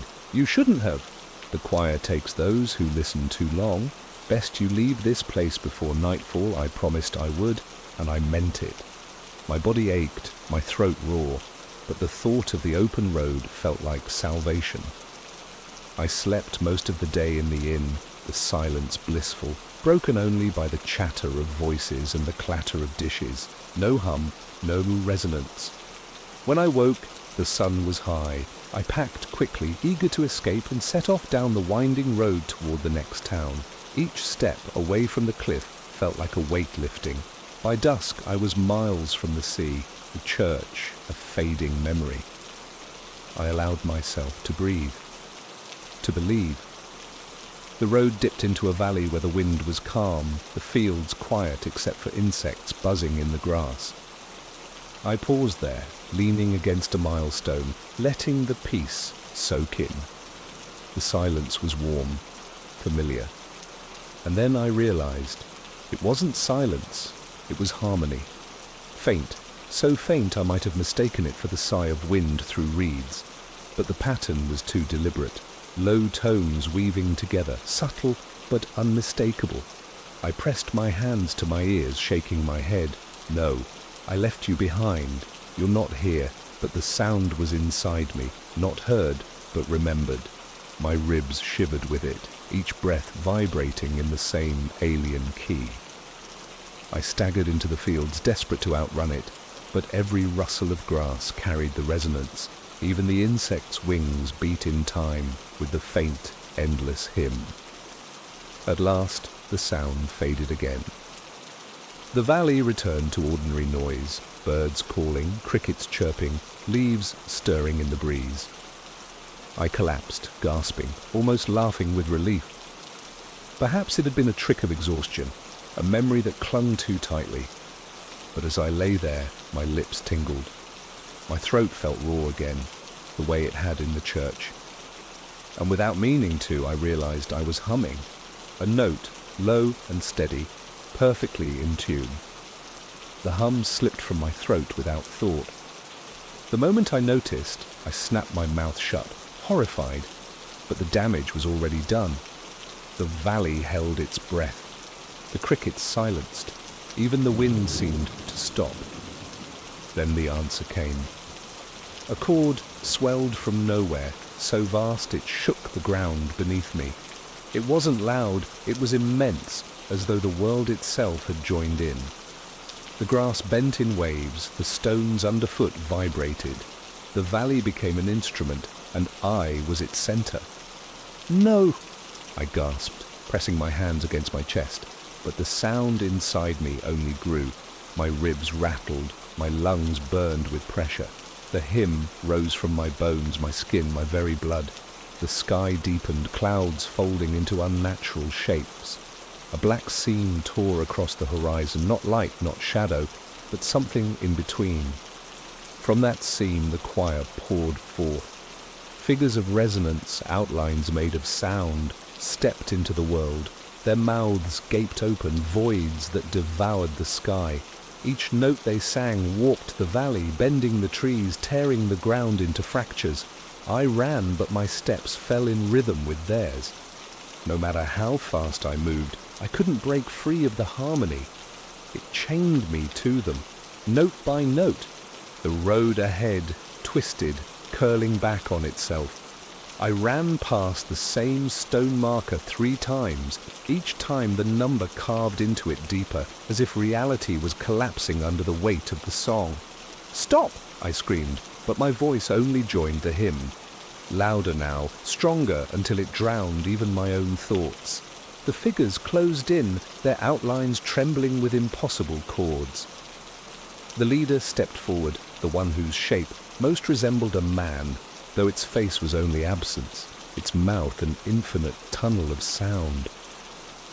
"We are incomplete," the voice rang, not through ears but through marrow. "Your voice is ours." I fell to my knees, hands clawing at my throat, as though I could tear the sound out. My body shook violently, every muscle straining against the resonance that had claimed me. The ground split. From beneath the soil rose pillars of stone, each vibrating with the hymn, glowing faintly with pale lines of sound etched deep. The valley became a cathedral, and I, its unwilling cantor. I had one thought left, one desperate chance. If they wanted my voice, I would give it to them, all of it, until nothing was left. I dragged in a shuddering breath and screamed. Not words, not music, only raw sound. My throat tore, my chest burned, but the screams surged through me louder than their hymn, breaking the harmony for the first time. The figures staggered, their outlines bending, the sky fractured, the seam shuddering. I screamed until my vision went black, until my voice dissolved into blood and silence. And then the sound stopped. The figures vanished. The seam in the sky sealed itself with a shiver. The valley stood quiet once more, the wind returning, the insects resuming their song. I collapsed into the grass, trembling, throat raw and torn. The silence was complete, blessed. For the first time there was no hum in my chest, no resonance in my ribs. It was over. I had escaped, or so I believed. I woke the next morning beneath a sky of ordinary blue. My throat burned raw, every swallow-like glass, but there was no song in the air, no weight in my chest. The valley looked as it always had, just grass, stone, and distant hills. I laughed weakly, though the sound rasped. I had done it. Somehow, by tearing my own voice apart, I had broken free. I limped toward the next town, each step lighter than the last. People greeted me, their voices warm and human. The world was alive again with imperfect noise, wagons creaking, children shouting, the clatter of tools. For the first time in days, I dared to believe I was safe. That night, I rented a small room above the tavern. I lay down on the straw bed, sore but relieved. Silence wrapped me like a blanket. And then I felt it. A vibration, faint but steady, rising through the wooden boards beneath me. Not in the air this time, but in the structure of the building itself. I pressed my palm to the floor. The wood trembled beneath my touch. Knock, knock, knock. No, not knocks, notes. Low, deliberate tones striking in perfect unison. And as the vibration climbed into my bones, my lips parted against my will. A sound escaped me, the first note of the hymn. The clock in the square was famous for 2 things. It had never told the right time, and it refused to die. Every few months the hands would freeze, the bell would fall silent, and the town would hold its breath. Then, without warning, it would start again, one heavy tick after another, slow at first, then settling into a rhythm that seeped into your bones. I moved into the flat above the bakery opposite the square in late autumn, when evenings smelled of warm bread and wet leaves. From my window I could see the 4 black faces of the clock, one for each direction, each with a faint bloom of rust like dried blood beneath the numerals. On my first night, at exactly midnight by my wristwatch, the hands stopped. The second hand hung between marks, trembling. The square exhaled. Dogs went quiet. The wind forgot to move. I was almost asleep when the bell tolled once, just once, deep enough to rattle the glass. Then came the sound that would not let me go. Tick. A pause long enough for a thought. Tick. Longer this time, as though time itself had to remember how to continue. And somewhere between those ticks I heard a whisper that sounded horribly like my own voice, saying, "Not again." The next morning, the square bustled as though nothing strange had happened. Children chased each other beneath the clock tower, their laughter bouncing off the stones. Market stalls clattered with the sound of crates and voices. No one seemed to notice that, by my watch, the clock had been frozen for nearly an hour the night before. I asked the baker downstairs if it was common. He shrugged, dusting flour from his hands. "Always been that way. The clock stops when it wants, starts when it wants. Some folks say it forgets the hours. Like an old man with a bad memory." He chuckled, but there was no humour in it. That night, I kept the curtains open, determined to watch. At 11:59, the hands slowed. The second hand trembled, then froze just before midnight. My heart pounded as I leaned out of the window, holding my breath with the rest of the square. The silence was absolute. Then the bell tolled once. The sound rippled through me, so heavy I felt it in my teeth. And then tick. A pause. Longer this time. Tick. The clock resumed, sluggish, reluctant. I thought I was imagining it, but in the stillness between those laboured ticks, a sound threaded through, a whisper. I pressed closer to the window, straining. The whisper came again, broken, faint, but undeniably human. "Not again!" My skin prickled. The voice was mine. I jerked back from the glass, shaking my head. "I'm tired," I muttered. "I'm hearing things." But the clock disagreed. As it ticked on, I realized with growing horror that the rhythm wasn't steady. Each pause stretched a little longer, each gap wide enough for thoughts to seep through. And in those gaps, the whispers grew clearer. Not just mine anymore, other voices, a chorus of them, overlapping, pleading, cursing, weeping, words I couldn't always catch, but the tone was unmistakable, fear. When the clock finally regained its normal rhythm, the square exhaled again. Dogs barked, wind stirred, the night continued. But I didn't sleep, because I knew those voices hadn't come from my imagination. They had come from inside the silence. The following nights bled together, each one carrying the same ritual. At exactly midnight, the clock would halt. The second hand froze in its trembling arc. The bell tolled once, and the world stopped breathing. But the silences grew longer. The first night, only a few seconds stretched between ticks. The second, nearly a minute. By the third, I found myself counting past 60 before the next sound came. Each pause became a chasm, deep enough for whispers to crawl through. At first, it was only fragments, my own voice repeating "not again," as though mocking me. But soon others joined, a woman sobbing, a child begging, a man screaming words too distorted to understand, all of them tangled in the hollow space between time's reluctant beats. I tried to record it once, leaving my phone on the windowsill with the camera pointed at the clock. In the morning, I checked the footage.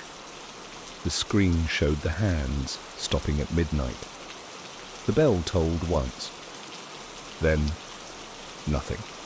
10 minutes of stillness, no whispers, no ticks, just silence. But I remembered every second of it. The voices had been louder than ever. By the fourth night, something changed.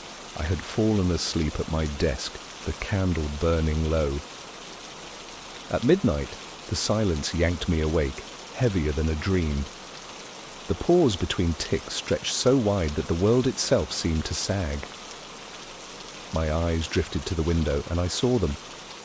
Shapes moving in the square, not townsfolk, not anyone I recognized. They walked in halting steps as though dragged along invisible strings. Their faces were pale blurs, mouths open, but no sound came from them.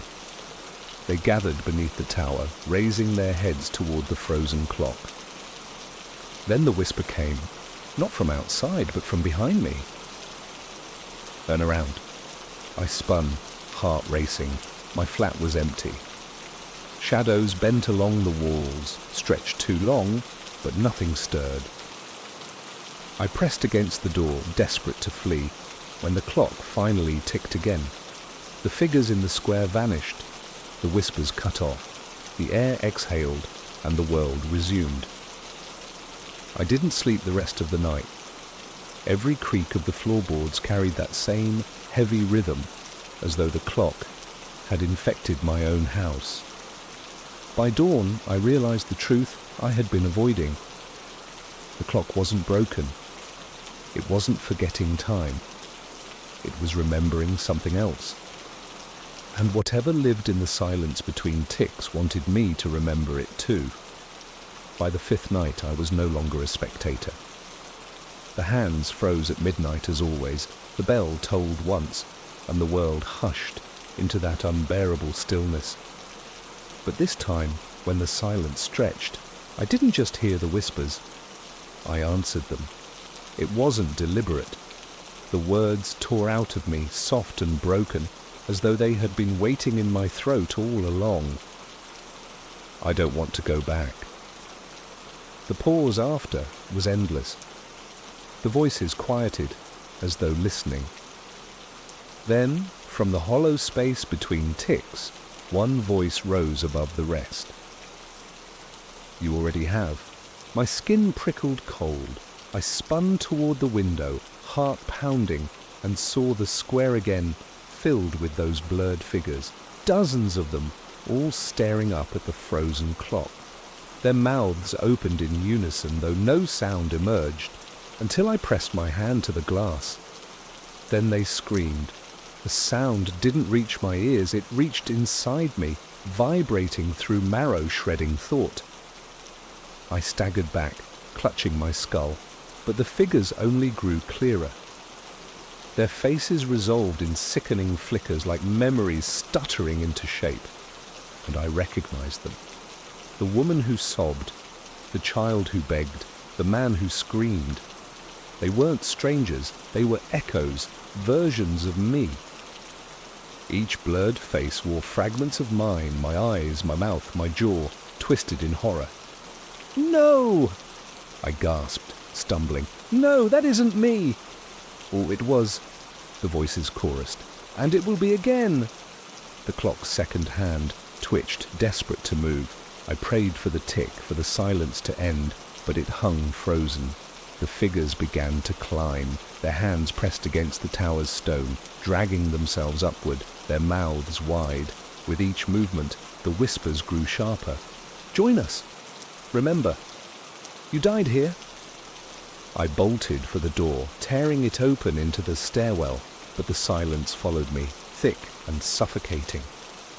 The building itself seemed caught in the pause, stairs stretched too long, walls bending into impossible corners.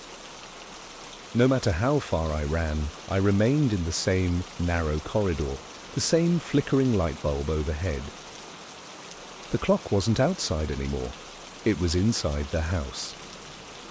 The bell tolled again once, though midnight had already passed. The walls shuddered with it, plaster cracking, dust falling in thin streams. Then came the tick. Relief flooded me, until I realized it was not a return to time. It was a reset. The corridor snapped back to the beginning, my hand still on the doorknob, my lungs still burning.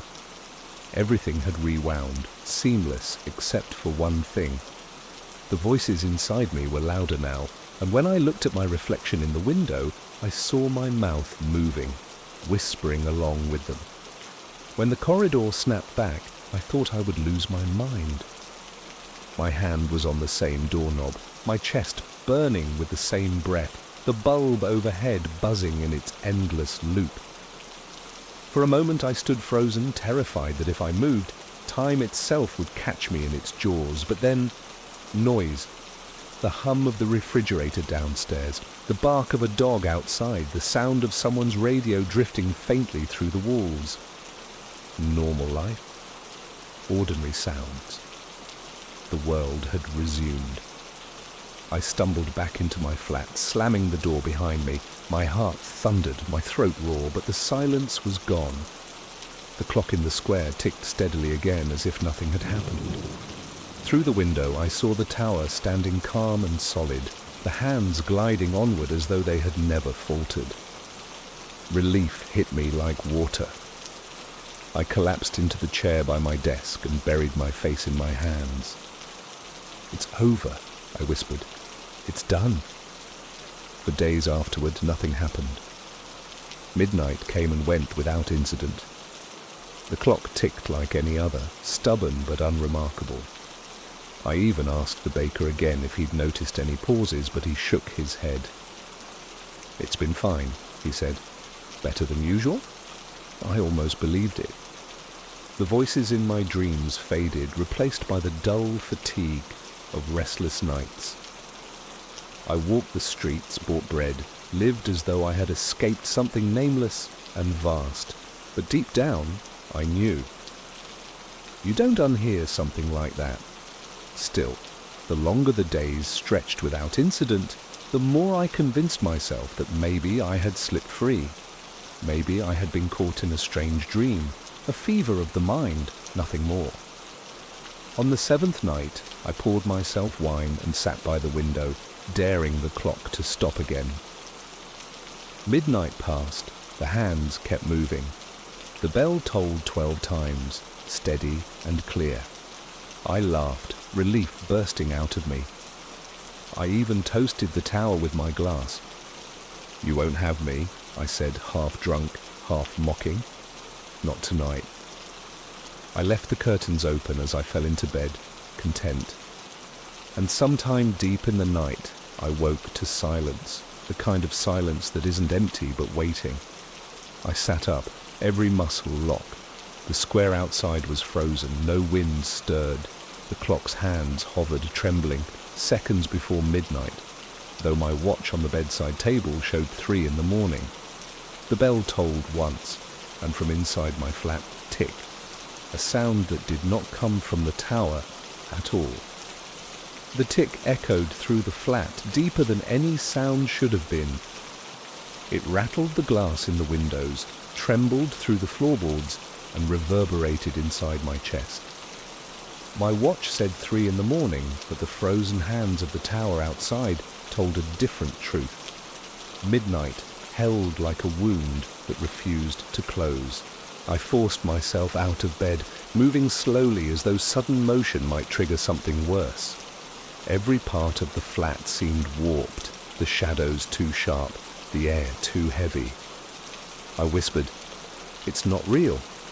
But the words came out cracked, swallowed by the silence that followed. Then the next sound came, tick, this time from the kitchen. I crept forward, my bare feet cold against the warped wooden floor. The flat was familiar, yet not. Corners stretched longer than they should, the ceiling seemed higher, and the clock's voice echoed within every object. Tick. From the cupboard. Tick. From the sink. Tick. From inside me. My chest convulsed with each sound, as if my heart had given up its rhythm for the clocks. The pauses grew wider, heavy with whispers. "We were here before. You left us. You will return." I pressed my palms against my ears, but the voices were not in the air. They were threaded into the pauses between seconds.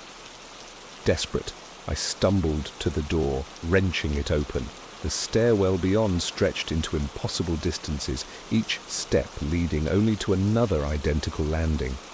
I ran downward until my legs ached, but the flat door appeared before me again, waiting. The tick followed. Louder now, the building itself had become the clock. I turned toward the square, flinging open my window. Cold air swept in and I saw the figures again, the blurred reflections of myself, dozens of them crowding beneath the tower. Their mouths moved in unison, whispering in the silence between ticks. "You die here." The bell tolled once, rattling the earth. The figures tilted their heads upward, their faces snapping into sharper focus with every note, and I saw myself. Every death, every mistake, every ending I had forgotten, staring back. I refused to stay. With a scream, I hurled myself through the window. Glass shattered, air tore at my skin, and the cobblestones rushed toward me. The impact came with a crack that should have ended everything, but it didn't. I landed on my feet in the square, unharmed, standing among the blurred versions of myself. They encircled me, their whispers louder now, filling the silence with words I couldn't deny. Again, again, again. The tower's hands jerked forward 1 second. The tick cracked the air like thunder, and the world rewound. I was back in my bed, the glass intact, the curtains open. The square outside was frozen at midnight. The bell tolled once. I screamed into the silence, clawing at the walls, trying to break the loop. But the tick came anyway, steady and cruel. No matter what I did, jump, run, scream, the night folded back onto itself, dragging me to the same frozen second. The square never changed, the figures never left, the bell never stopped.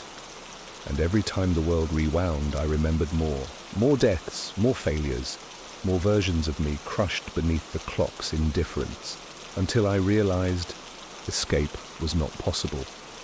Because I had already escaped hundreds of times, thousands of times, and each time the clock forgot me just long enough to bring me back. I stopped fighting after what felt like the 100th loop. My throat was raw from screaming, my body aching from leaps, falls, and collisions that left no mark. Each time the bell tolled, I returned to the same second, midnight, frozen, the square holding its breath. The figures of myself crowded closer with every reset. No longer blurred, their faces sharpened into cruel detail. Some bore wounds, others were broken, twisted, or burned.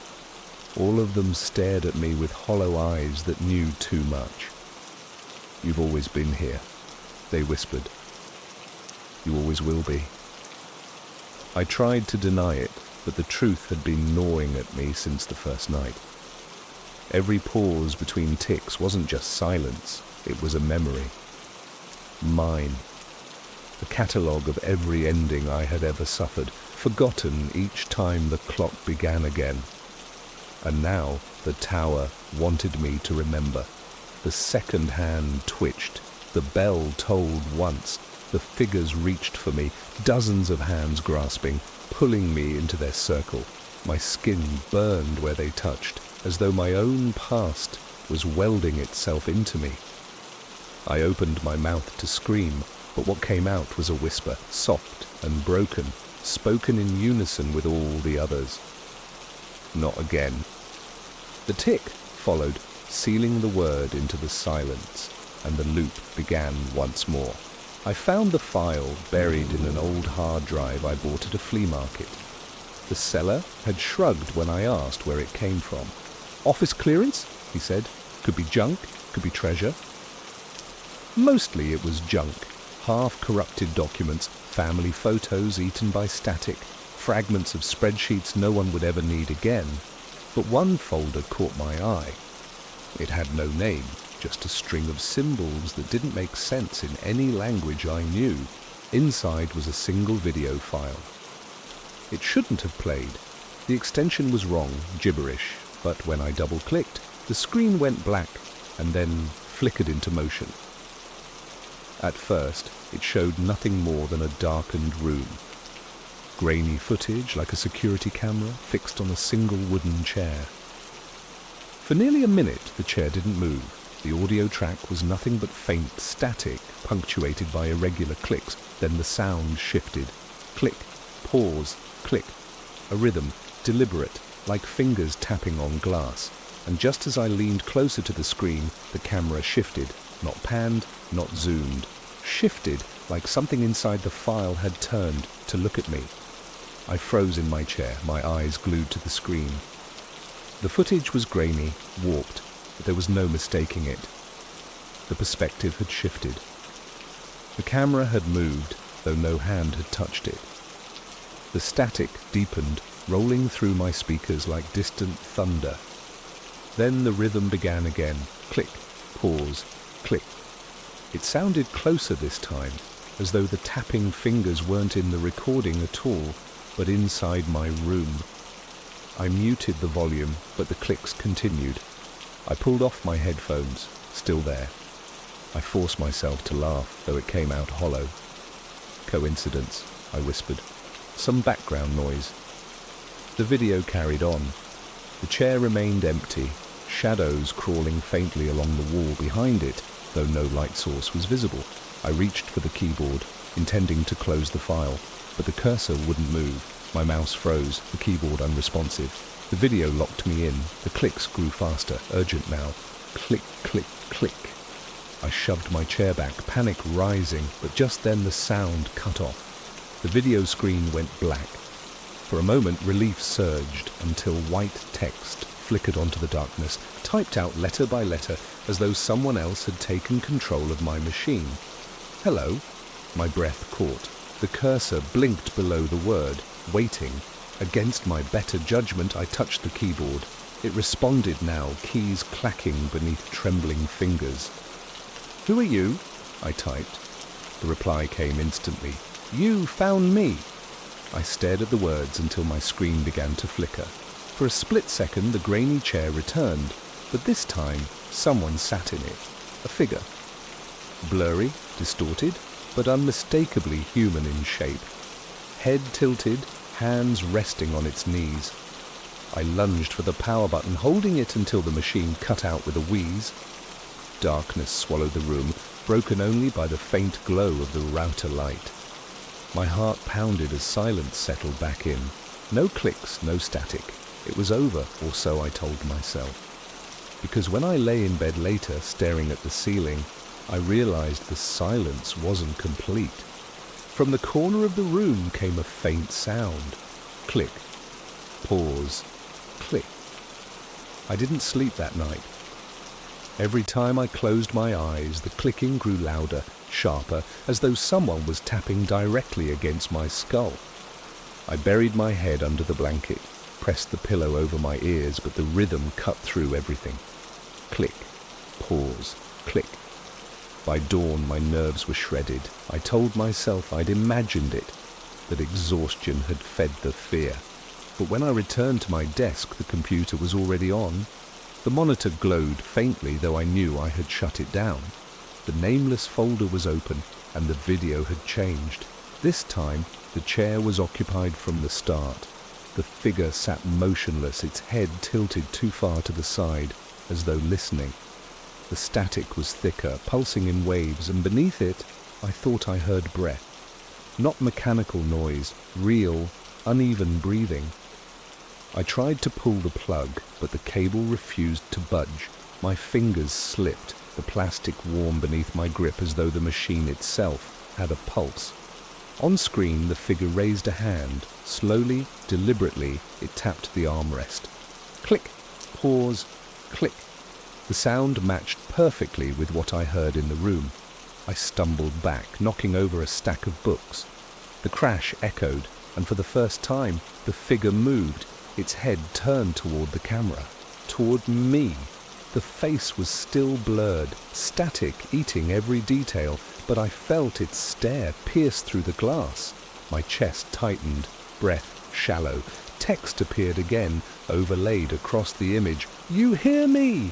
The speakers hissed, and the clicks came faster now, frenzied like a code I couldn't decipher. I fled to the kitchen, heart hammering, but the sound followed. The fridge hummed with it. The pipes ticked in rhythm. Even the kettle on the counter shivered with faint vibrations. No matter where I went, the rhythm found me. Click, click, click. By nightfall, I was trembling. I tried to leave the flat, but the hallway outside felt wrong. The air was heavy, thick, humming faintly with the same pulse. Shadows stretched too far along the walls, and in each one I swore I saw the outline of the chair waiting. I slammed the door shut and slid to the floor, clutching my head. Back in the room, the monitor glowed brighter. The figure was closer now, filling the frame, its blurred face pressed near the lens, static crawling across the glass like cracks in ice. And then, for the first time, the click stopped. The silence was unbearable, until the speakers carried a voice. Low, distorted, but unmistakably human. "It let me in?" The voice hung in the room long after the speakers had gone silent. My skin crawled with the weight of it, the syllables still vibrating in my chest, as though they hadn't come from the machine at all, but from inside me. "Let me in." I staggered to my feet, staring at the monitor. The figure's blurred face filled the screen, static chewing at the edges of its head like gnawing insects. The chair it sat on was gone now. The background was nothing but black, endless, and swallowing. "I don't know who you are," I whispered, my throat raw. "I don't want this." The text appeared across the screen, bright white against the distortion. "You called me." I shook my head violently. "No, I just opened a file." "You opened the door." The lights in the flat flickered, bulbs buzzing with interference. The computer's fans roared, the desk trembling beneath it, though I hadn't touched anything.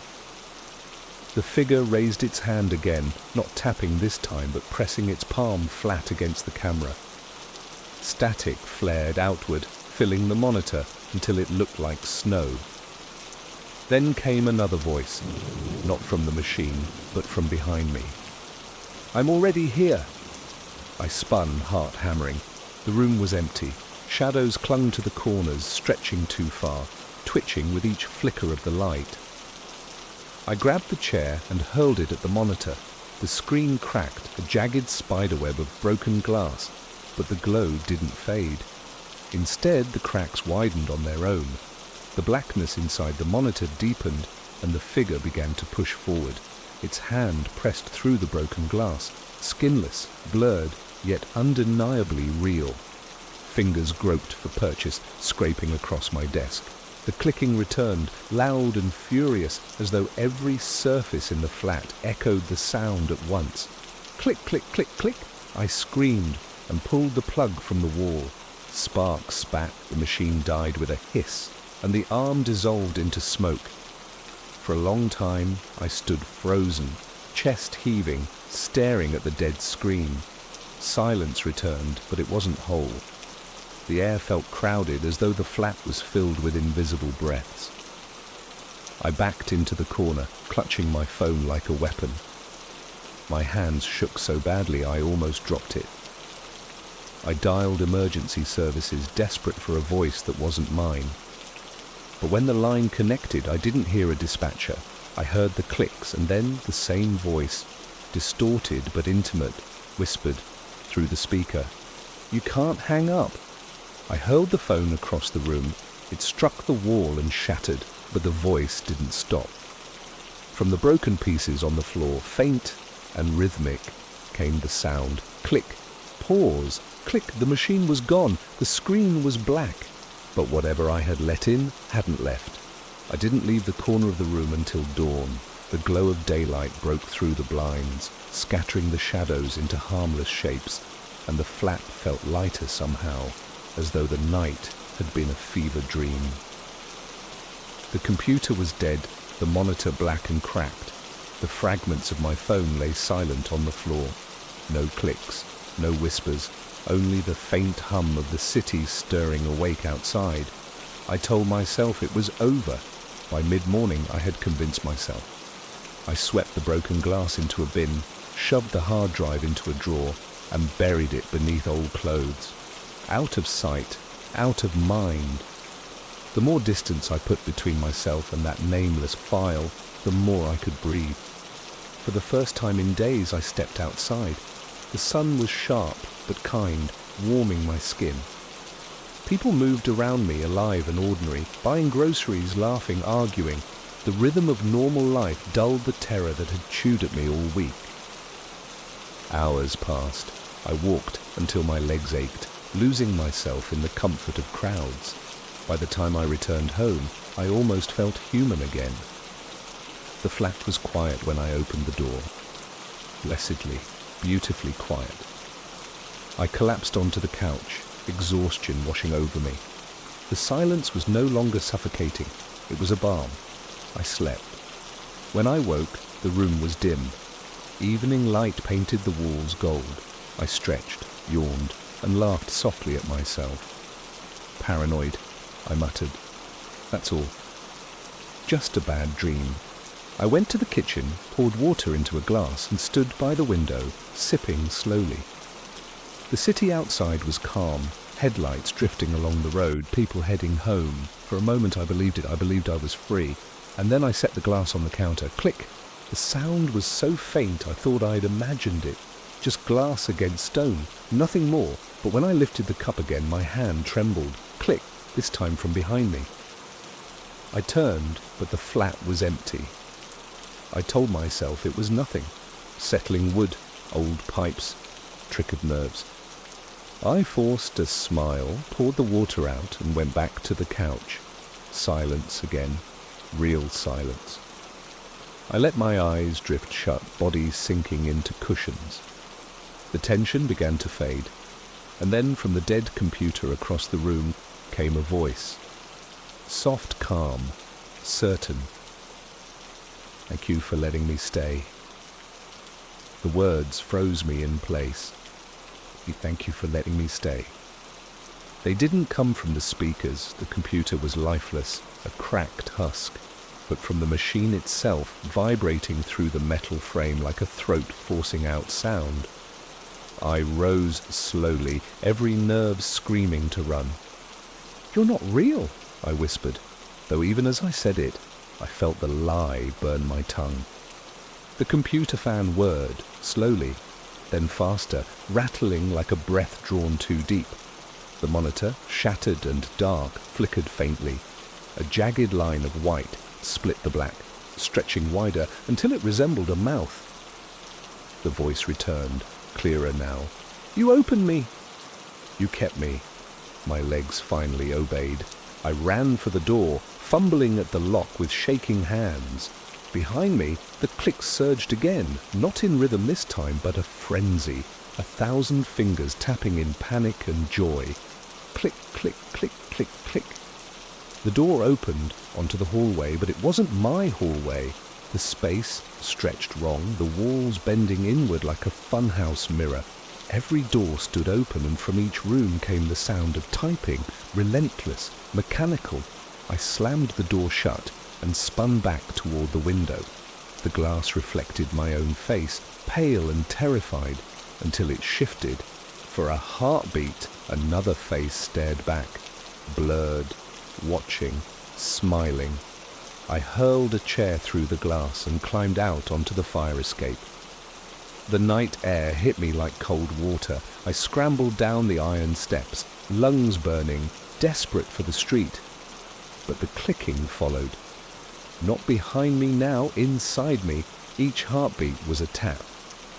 Each breath a pause. My body had joined the rhythm. I burst into the alley. Street lamps flickered, their light pulsing with the same stuttering code. Windows along the block glowed faintly, screens alive with the same grainy video of the empty chair. Dozens of them, all playing in perfect unison. At the end of the alley, I saw a figure waiting.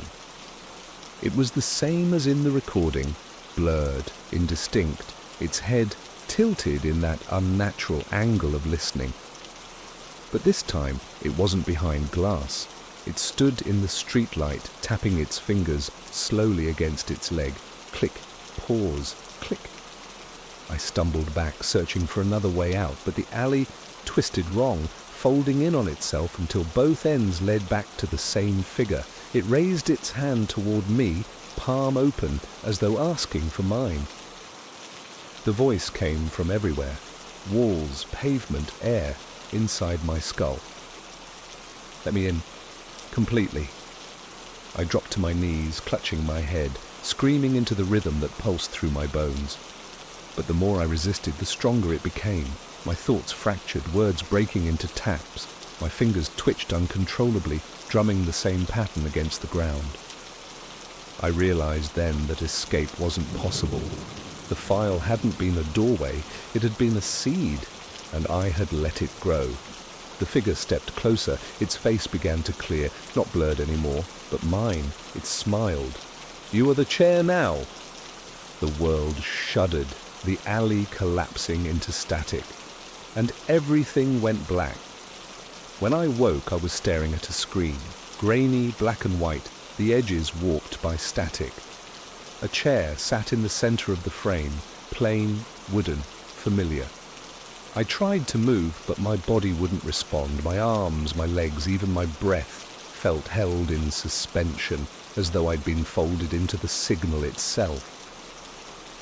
Then I realized I wasn't watching the video, I was the video.